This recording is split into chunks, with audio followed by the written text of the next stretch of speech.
मैं डॉक्टर श्याम सुंदर शर्मा आज पुनः आपका स्वागत करता हूं चिरायु गीता यूट्यूब चैनल पर। मनुष्य की अजीब प्रकृति है, अजीब प्राणी बना है ईश्वर ने मनुष्य को।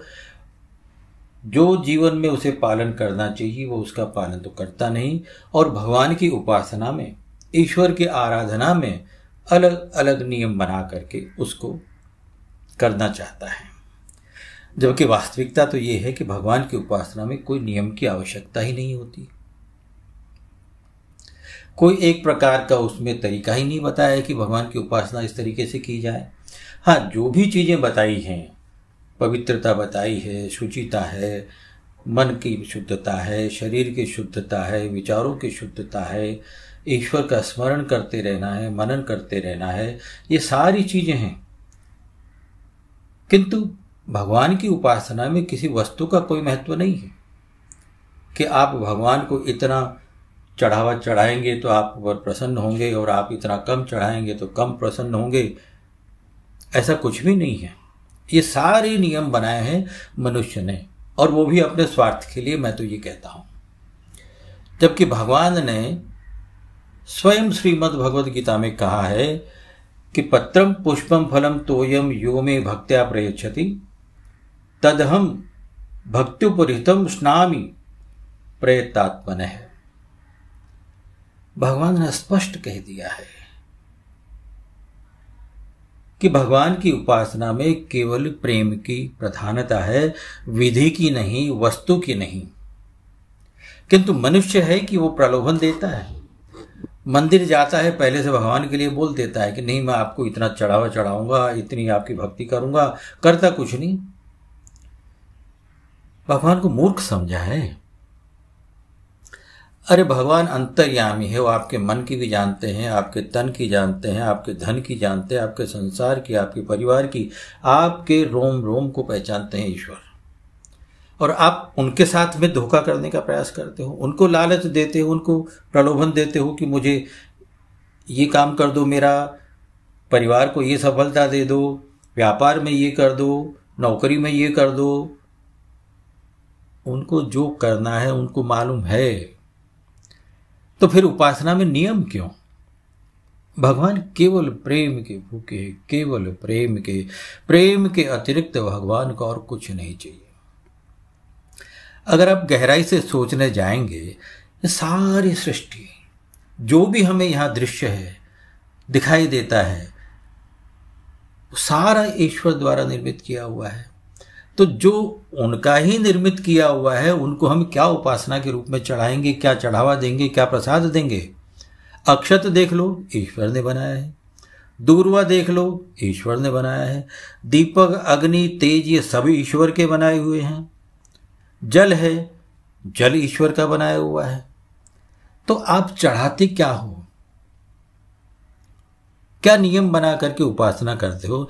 नियम होना चाहिए कि आपका मन, आपकी आत्मा, आपका शरीर शुद्ध हो, भावना शुद्ध हो, और किसी भी प्रकार की अपेक्षा नहीं हो।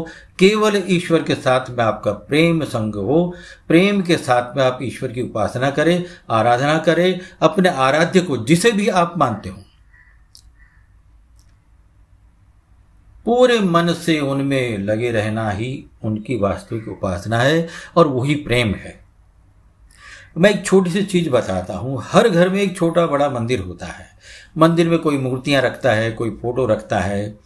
आज मैं आप सबसे भी पूछ रहा हूं, जो भी ये मेरा वक्तव्य सुन रहे हैं, मैं उनसे भी पूछता हूं कि आपके मंदिर में कितनी फोटो रखी है, कितनी मूर्तियां रखी हैं, और जो फोटो रखी है उसमें क्या क्या श्रृंगार है ईश्वर के, वो आपके ही आराध्य हैं। रोज आप उनको दीपक करते हैं, रोज उनको आप धूप लगाते हैं, रोज उनकी अगरबत्ती करते हैं, प्रसाद चढ़ाते हैं, आरती करते हैं, श्रद्धा के साथ में करते हैं, पूरे विश्वास के साथ में, आदर के साथ में। किंतु आप वहां का जो भी आपका रख रखाव है मंदिर में, आप उसका वर्णन नहीं कर सकते बिना देखे। मान लो भगवान कृष्ण की एक तस्वीर आपने रखी हुई है, आपको ये मालूम नहीं होगा कि उनकी बांसुरी में कितने छिद्र हैं, उनकी अंगुलियां कितनी ऊपर है, कितनी नीचे है, मुकुट में कितने हीरे जवाहरात लगे हुए हैं,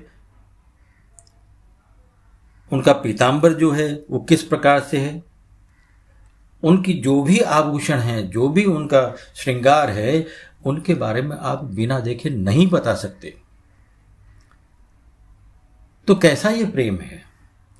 जिनको रोज आप ध्याते हैं, रोज आप जिनकी पूजा करते हैं, आराधना करते हैं, उनके बारे में आपको मालूम भी नहीं।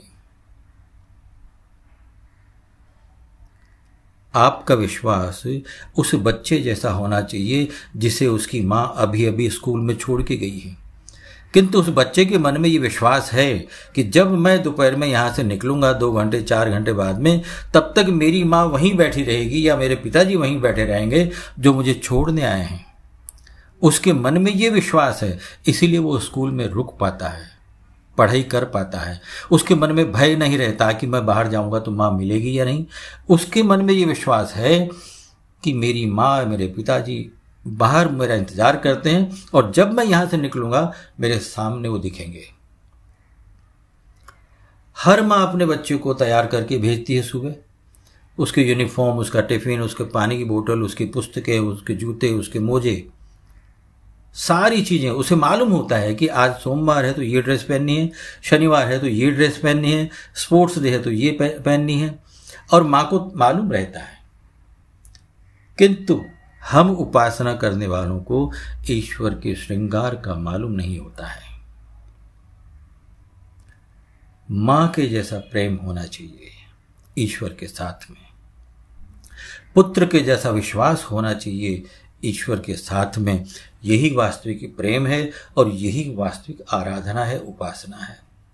अपने आराध्य के समीप जाने के लिए आपको उनसे प्रेम करना पड़ेगा। आप प्रसाद कुछ न दें, कोई अंतर नहीं पड़ता। आप खूब खूब ढेर सारा प्रसाद चढ़ा दें, कोई फर्क नहीं पड़ता। अगर आपकी भावनाएं सही हैं, आप निस्वार्थ ये कार्य कर रहे हैं, आप ये मानकर कि मैं ईश्वर का अंग हूं, ईश्वर मेरे अपने हैं, तो आपका जो भी चढ़ावा है केवल भावना मात्र है, वो भी ईश्वर को मान्य है। और ईश्वर बड़े प्रसन्न होते हैं। वो सदैव ये कहते हैं कि मुझे केवल प्रेम का भाव चाहिए, मुझे किसी वस्तु से कोई फर्क नहीं, कोई अंतर नहीं, क्योंकि उनका ही तो निर्मित किया हुआ है। तो उपासना कैसी हो? जिसमें प्रेम प्रेम प्रेम, केवल प्रेम हो, ऐसी उपासना ईश्वर की होनी चाहिए। कोई नियम पालन करने की आवश्यकता नहीं। हाँ, शुचिता, पवित्रता, समर्पण, सम्मान, श्रद्धा, आदर, प्रेम, ये सब होना आवश्यक है। जय श्री कृष्ण, जय श्री राधे।